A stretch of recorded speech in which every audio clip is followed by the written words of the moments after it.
इथे सगळं रेडी आहे पण आमची इथे चूलच नाही पेटत आहे. भरपूर मेहनत घेतली जाते चूल पेटवायला.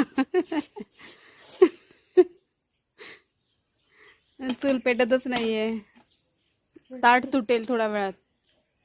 आता चूल पेटलेलीच आहे फायनली. पेटली पण ती परत विजली की काय? नाही, पेटते. हा. भरपूर सारे एफर्ट्स घेऊन ना आम्ही चुलीवरती फायनली जेवण रेडी करायला सुरुवात केली. आणि मी नाही ते बांगड्याचं तिकलं बनवलं, ते पण बिना तेलाचं. आणि हा धूर काय माहीत नाही, ज्या दिशेने बसेल ना त्या दिशेने एकदम झोकत होता.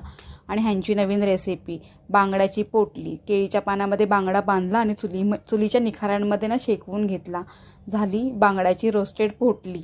मग आमच्या घराच्या समोरील झाड आहे ना आंब्याचं, तिथे माझे धीर चढले आणि त्यांनी झेलून आंबे काढले. आणि ते स्वरचं काय चालू होतं काय माहीत नाही. चला भेटूया नवीन